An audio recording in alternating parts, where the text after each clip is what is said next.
What's going on, guys? Just checking in here. First live of the new year, trying to get back into the swing of things with this YouTube. Took a couple week break there, put out a video. Just doing a Q&A this year to start the year off. Gonna have some videos coming out. I just want to thank you guys for all the support this year. Everything you guys have done to help me grow this channel and to keep checking in. I really appreciate it. So today's just basically question and answer. I'm here to answer any and all questions about everything. So what's going on? You the man, John Murphy's. What's going on, buddy? What's going on? Any questions, answers? If you're coming in here, if you could hit that like button on the way in, um, just let's do it. Let's question and answer. Let's start the year out strong. Let's go at it. What's up, Lawns and Beyond? What's going on? Hey, I wanted to call you. I had to ask you a question, Lawns and Beyond. Uh, I meant to call you yesterday. What's going on, Ed Kane? What's going on, buddy? Nice talking to you on the phone the other day. Happy New Year's, buddy. So, question and answers. You find your new business? No, I did not. I don't know if I'm gonna be able to do it. I'm working with two logo guys, but it's a little bit not quite. I haven't found it yet. Just hit the like button. Oh, thanks. Appreciate it. Appreciate it. Yeah. On your way in, if you could hit that like button, I'd appreciate it. Share this video. It really helps my YouTube channel out. They, for some reason, YouTube liked videos. How you doing, DMD, Lawn, SVC? What's going on? So, question and answer. We're gonna go at it. We're gonna go at it. All right, I'm gonna call you a little bit later. I got to run something by you real quick. I had to ask you something. Can't remember what it was, but I'll ask you. Good morning, Johnny. How's the snow up here, there in PA? December was my record month. I've done more in December than any other December in my life. What's popping? Central Florida. So, in context, in 24 years in business, that was the biggest December financially I've ever had. So, record mass breaking month for me. It wasn't even close. Although I did pick up 5 extra commercial snow plowing lots and we got hammered with snow. So, put it in context. I used 7 pallets of ice melt in the month of December. I only used 8 all of last year. So, that should tell you what kind of month it was. I'm looking at adding a Ferris with the bagging system. I'm worried about the bagging weight with the suspension. My worry is that it will kill and compress is down and stress out the suspension system. All right, Murphy. So, bagging systems, that's a good. I would try to go with the Turbo Pro model with that because weight is an issue and there is some issues with weight. You do have reason to be concerned because what I found with my Ferris, especially the 2100s, is that it leans a little bit. And I've tried everything. I've tried to level the deck with it on there with that big bagging boot on it.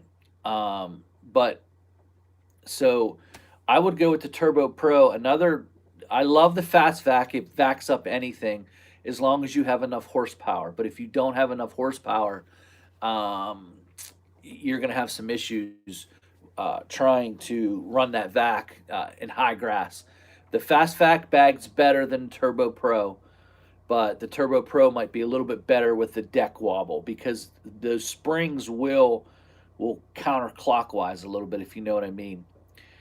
Back in the day, I just used to, because I bagged all the time, I would just level the deck with the boot on it, and it would be fine. The problem came when you undid it and just side discharged. That's a problem that I had. I don't think there's a problem with the 3300 because the springs are a little bit beefier. You're going to have to turn up every spring and run higher air pressure in all the tires. That's what I would do. Turn up all the springs and then make sure that they're upper level and then put the... I'm not a 36 fan, so Any thoughts? I'm sure it's a good mower. That deck's a good deck. To me, I'm not a 36-inch fan. If I had a bunch of lawns that required that, you know, hillside stability would be my issue with the grandstand because there's so much weight on the backside. You would definitely need a weight kit.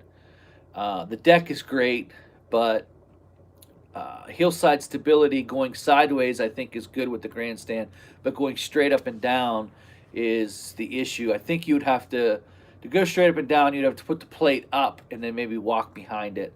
I know when I tested the grandstand going up a hill, it just kept wanting to pop up, but I'm pretty sure the side to side ratio would be better on the grandstand than most 36 inches. I hope that helps. Keep going, keep firing away, man. Fire away. This is question and answer. We're going to do about 45 minutes question and answer.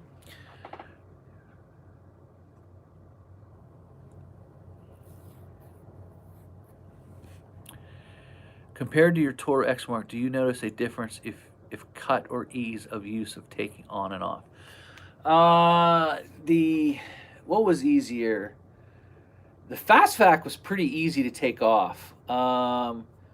The Toro Vac, it's still pretty easy. Not as easy as the Fast Vac was. It's pretty easy though. The Vac, the Fast Vac on the Ferris was 2 pins. You pulled off 2 pins, pulled the belt off, and it just slid off. The Toro is a lever, pull the belt off, goes out, pulls up. Yeah, the Ferris Fast Vac was easier because of the tube. The tube is a little bit more difficult to deal with on the Toro because it's a solid tube. So you have to take the tube off first, whereas the Ferris tube was collapsible almost because you could just it pulled off this way, and so the tube wasn't a big deal to get off as it is with the Toro. So the Fast Vac would pull off easier, in my opinion. Nothing extremely hard though.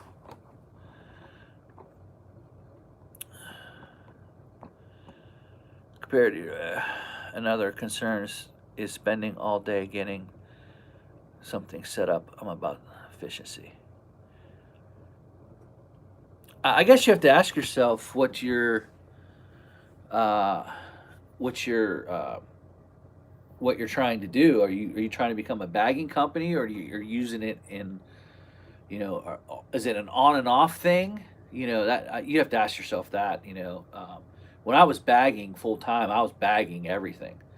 So I didn't do too much pulling on and off. Now I'm side discharging only during the season, and then during the first week in spring, first 2 weeks in spring, and the last 4 weeks in fall. That's the only time the bagger's going back on.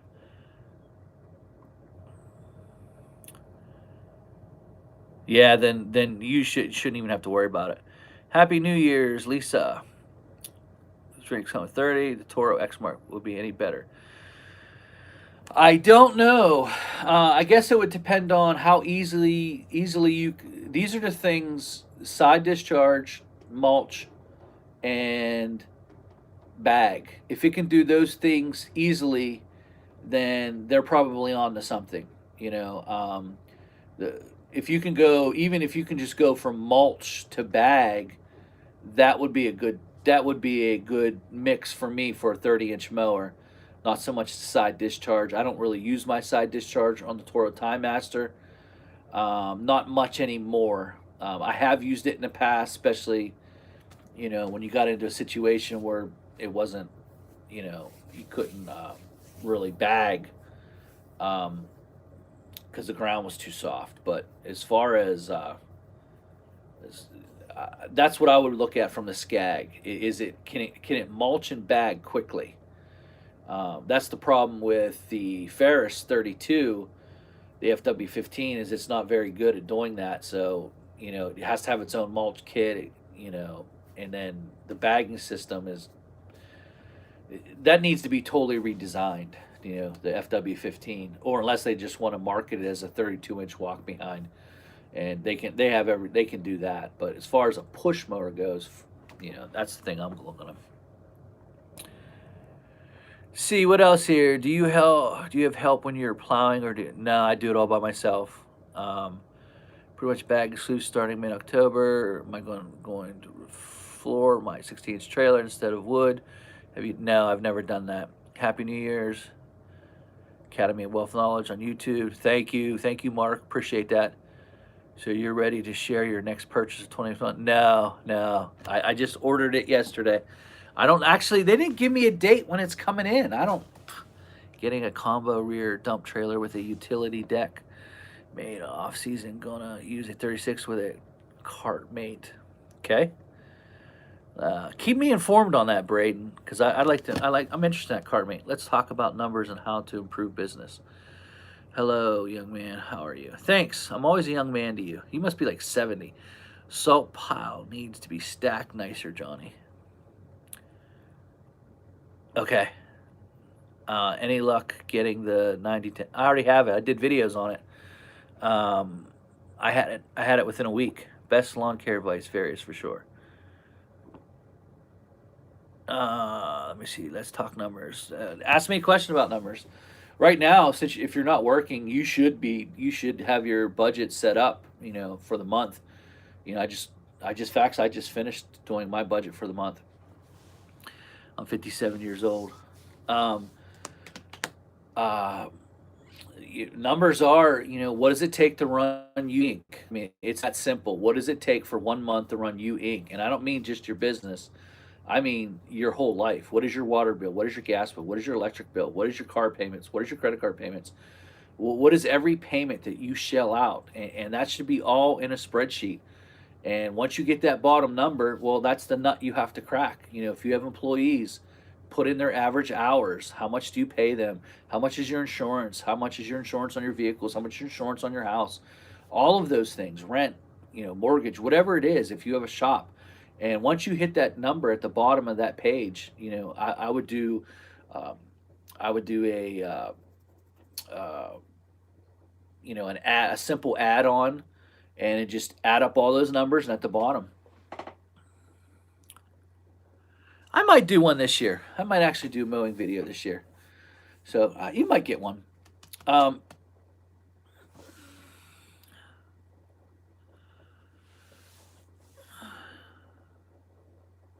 Marketing is it's different in every market. It would really depend on where you're at.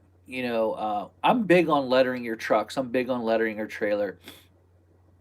Um, Everyone has their own different thing with marketing. I'm I never marketed. I just marketed my truck. Um, if you're looking strictly for mowing, if you're looking for mowing accounts, go find the biggest fertilizing guy in your town and try to set up an appointment with them and try because they get calls all the time for mowing accounts. To me, that would be your best bet. Try to become a friend with whoever the biggest company is in your town and say, listen, if there's ever a lawn, a set of lawns that you're getting rid of, because a lot of people, as they dissolve the bottom, they grow the top. So those people on the bottom that might not be good for them might be a perfect fit for you. So as companies start to dissolve the bottom, they're always looking for an easy way to make it a simple transition for them to get rid of those customers instead of just sending a letter saying, "Oh, we're moving in a different direction. That's it. You're done." Instead, it would be an easier transition if you could move into the dissolve part of the growth pattern of a larger company. I wouldn't, these guys on YouTube and forum spending $5,000, $6,000, excuse me, on marketing, and you know, when you're young, you don't have that kind of money. Um, I, I just can't see it.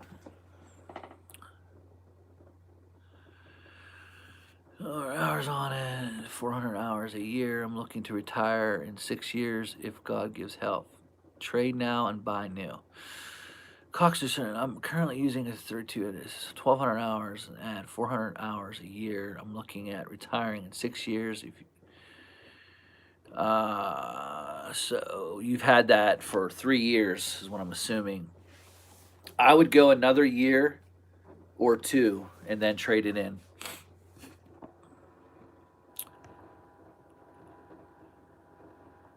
Junior. Uh,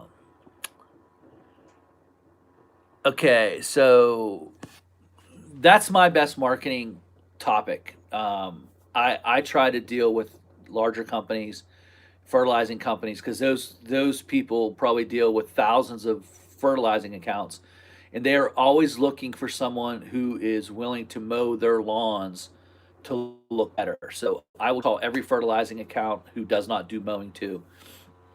What's going on, Caleb's? Love Caleb's channel. What's your retention rate on your clients? It's really high. It's really high. 99, if not 99.9, almost. I very rarely lose a customer to being unsatisfied. There are some instances, don't get me wrong, over the years, but it's really, really high. Don't forget, I'm not dealing with thousands of customers. I'm dealing with a total of, I think I looked the other day, of 178 total customers. And because you can be a little bit more personable with them, they're more like family than they are. Um, I know all their names. I know their kids. I know where they work, and when you put a face to a business, you become more like their family, and they get concerned about, hey, how's your family doing in this crisis? Um, so as far as raising prices, I've done a video on this, and so I'll break it down for you right now. How I do it is customers are cool with raising prices until it gets to the $5. So there's a reason why people go $4.99. It's something about paying $5 that bothers people. So first of all, get your bidding down. Um, um, get your bidding down so that it is good. Don't cheat yourself off the first bid. So when you're bidding a lawn, make sure you're getting, as I stated earlier, make sure you know what your numbers are. Make sure you're getting a healthy profit margin. Make sure you're lean and mean, and make sure first off that the bid is correct from the get go. Because if the bid is correct from the get go, then you don't have to haggle too much over the years. You can go 6, 7 years without raising prices because you bid it right from the get go. So let's start with bidding it right from the get go. How I do it is twos and threes. Okay. So let's say I'm doing a lawn for $40. I might raise it up to 42. Okay. And then I will raise it $1 to 43. And then I'll raise it to the 45. The problem is you got to give them time to get acclimated. You can't do this every single. I'm just going to keep raising. There comes a point that they're just not going to pay it. If your average rate for that particular lawn is a $30 lawn, or it's a $40 lawn, I should say, and you're trying to get $50 for it, obviously they're not going to go for that. I'm that $5 guy. So that's about the length of it. Now, if it's priced really bad, now if you priced really bad, well then you have some issues. Then over a 10-year period, I'll go to that $10 mark. 10 years it'll take me to get there. $2, $1, $2, $2, $1. It'll take a while, but you want to go some years in there in between. Um, I just kind of take a look while I'm doing my letters. I send out letters every year. I kind of look at the account. I kind of look at, if anything's changed in the property, how long it's been since I've raised them.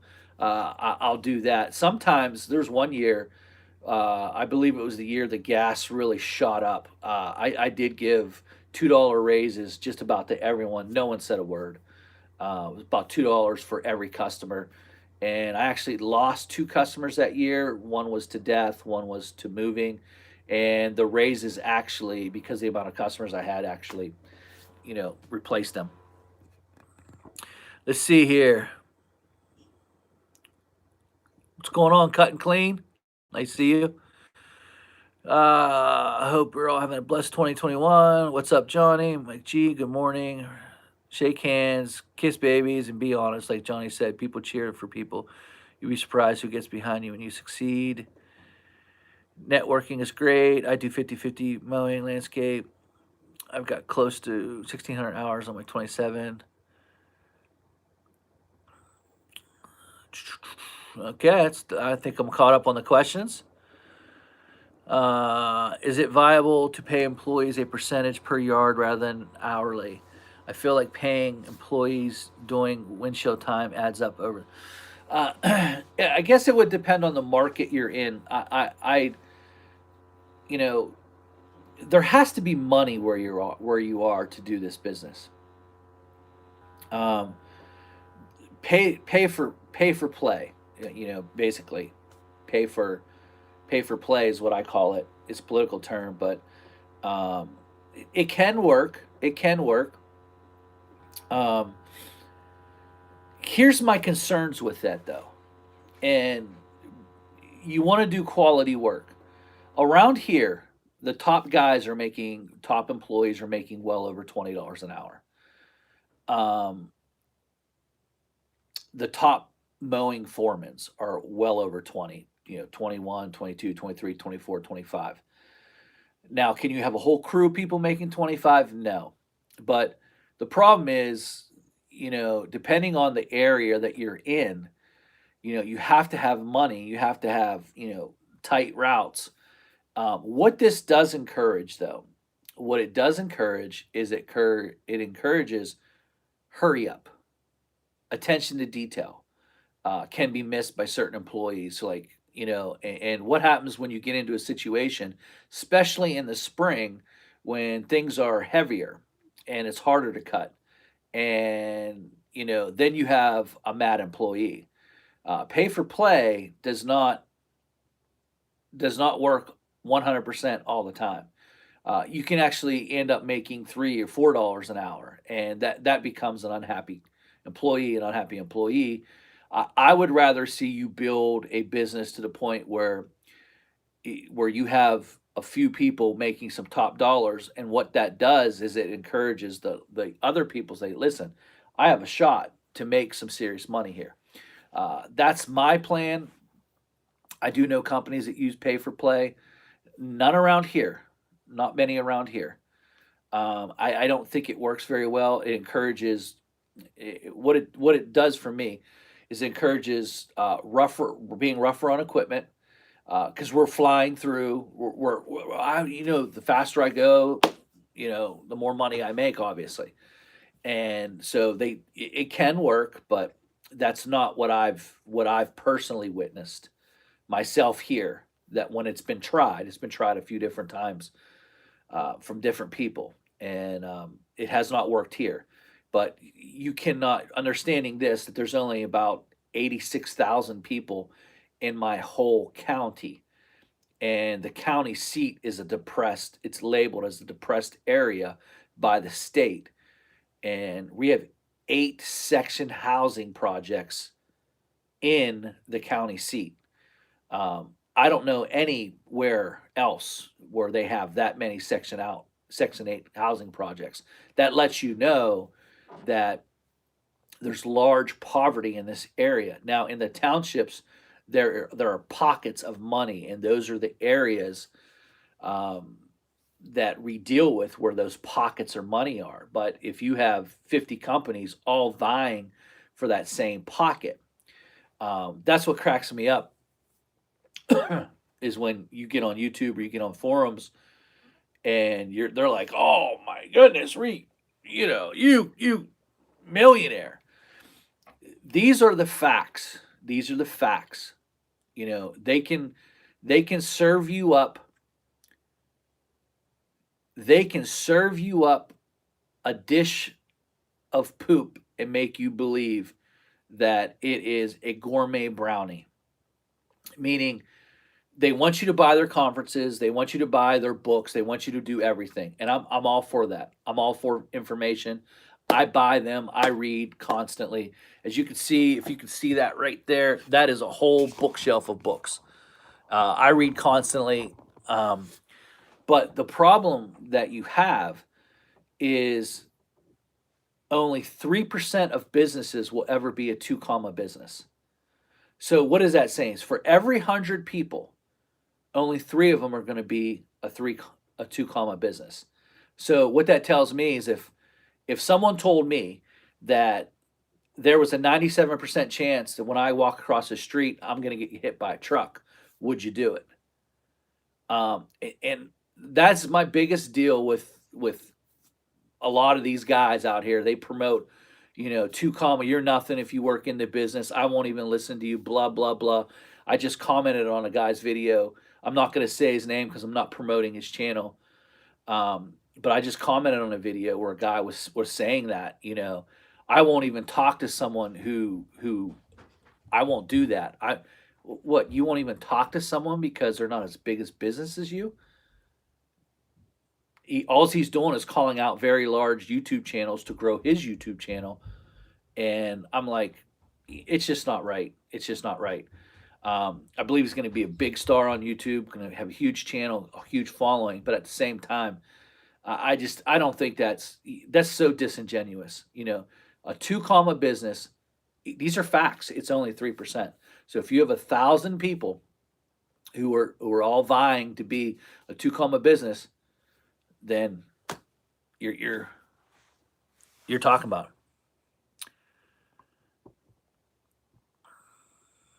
All right, see, I probably missed a lot of comments here. Ah,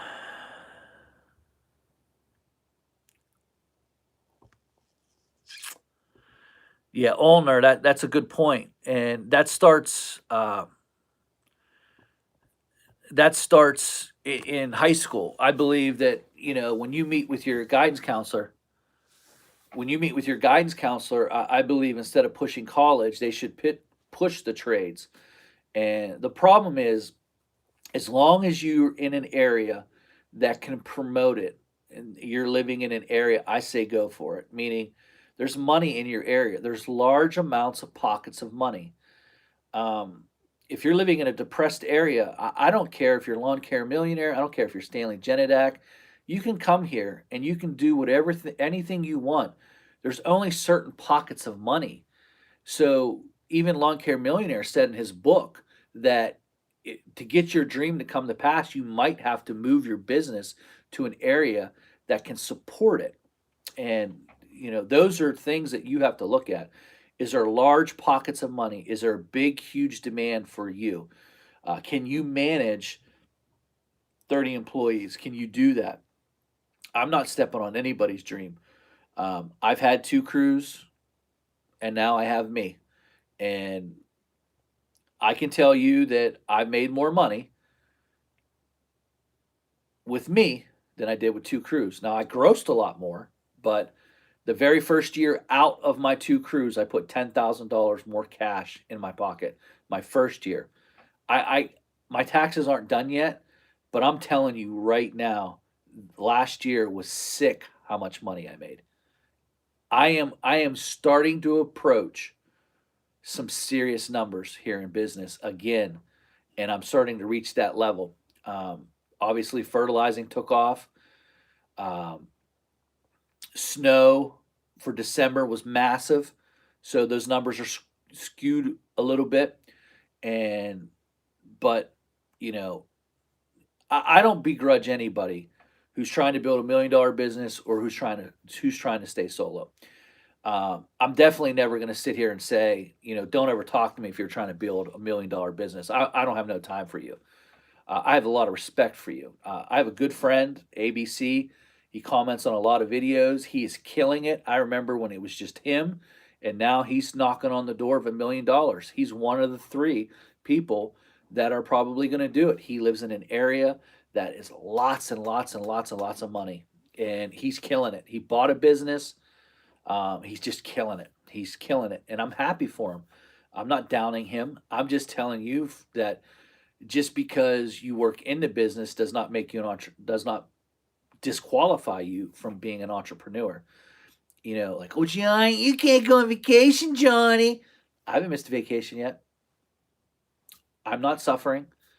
I buy what I want, when I want, and how I want. So I don't know, So I guess I just don't relate to, I play a game with the money. You know the games that I play. So I just don't relate to, and I guess I'm just a little bit more secure. I don't really care if you think I'm a small guy, small potatoes, but I can tell you this: just because they're big doesn't mean they have the money they claim they have.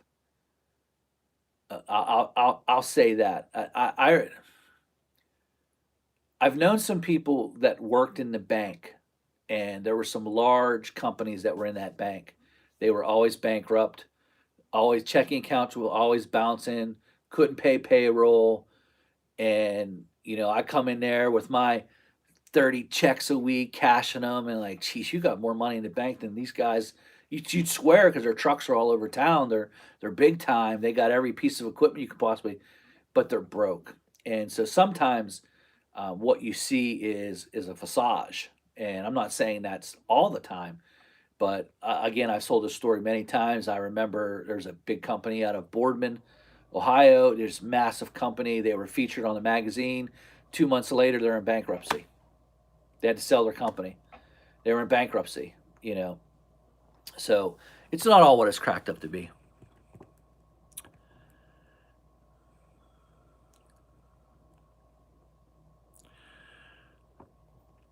Okay, I'm not going to lie. I'm trying to build a big build it, man. I'm for you.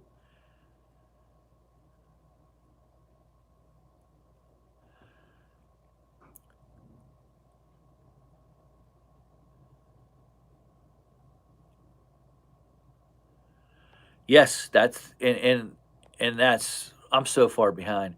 Security is a big thing. I am a big believer in keeping the employee happy. Yes, yep. I shouted you out on the other guy's video. Fred CC. I didn't I didn't read anything else on that. I made the comment, so I'll have to go back and look.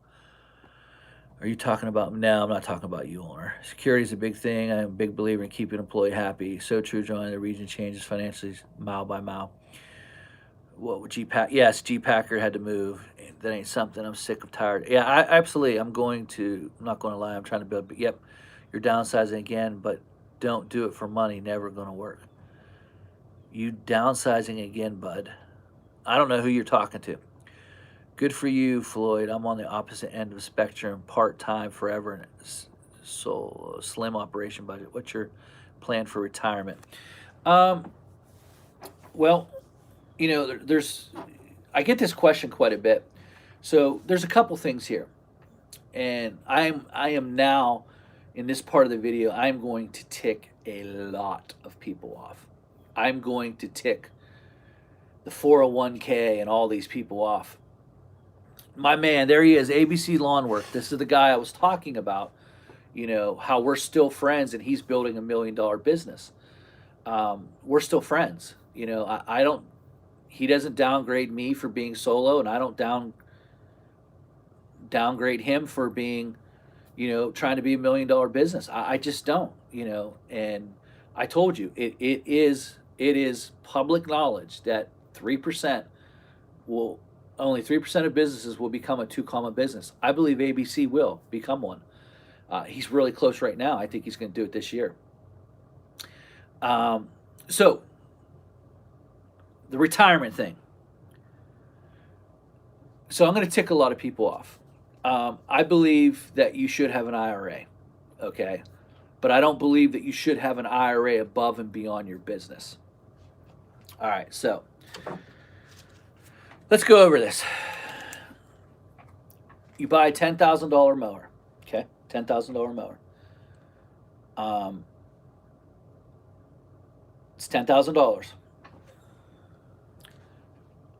And that's an investment. So it's an asset. You're buying an asset. Let's say you keep it 5 years. You're doing $150,000 in revenue in mowing with a $10,000. You add it up, 150,000 times 5 years, and what do you get? Let's look it up.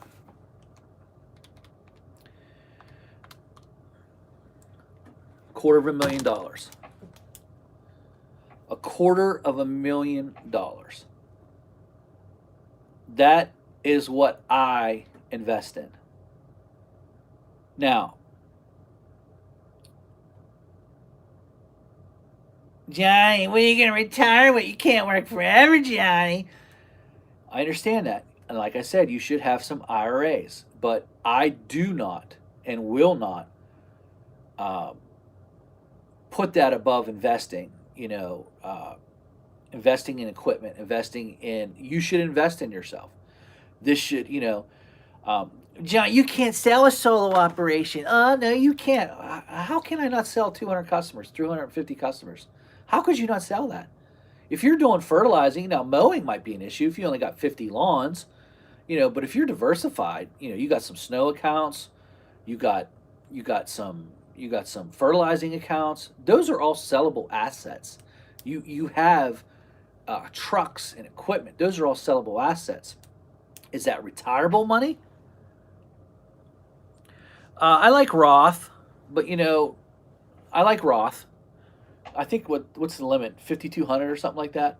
But again, when you're thinking about retirement, I am cash is king. That's my I am cash is king. So you keep saving, saving. It is nothing to save if you're doing this. If you're doing this, it's 6,000. Did they raise that? I thought it was 5,200. If you were doing this right, every 5 years you could save $100,000. If you were doing this business right, you add it up over 20 years. You got a nice nest egg, and then you can start investing in other streams of revenue, meaning mostly what I like is property, rentals, properties. Those are things that you could start looking into. But to say, I'm just going to retire and not do anything, I don't know anyone. I knew a guy who's and I've learned this lesson from him. And guys, listen, you can do whatever you want to do. Um, Guy was a multi millionaire. He had a house here. He had his own jet. Flew back and forth to New Jersey. What he did is he bought and sold. He liquidated companies. That's what his deal was. He would buy.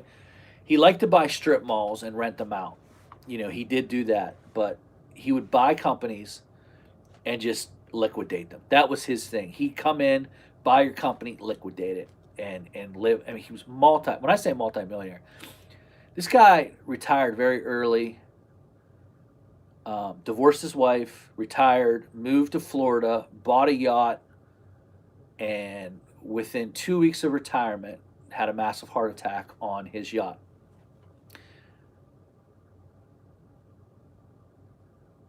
That story just rings in my ear. That rings in my ear. So I don't ever plan on. I'll probably retire from certain aspects of the business, but I don't know if I'll retire from it all. Um, at some point, like my next door neighbor is a very large tree guy, and he's 77 years old, still working in the business. He just doesn't run the business anymore. He has employees, but up until I think he was about 70, he was still out in the field. 77. He's young. He's in shape. He's just. I mean, he looks young. He's 77. I believe he's 77 now.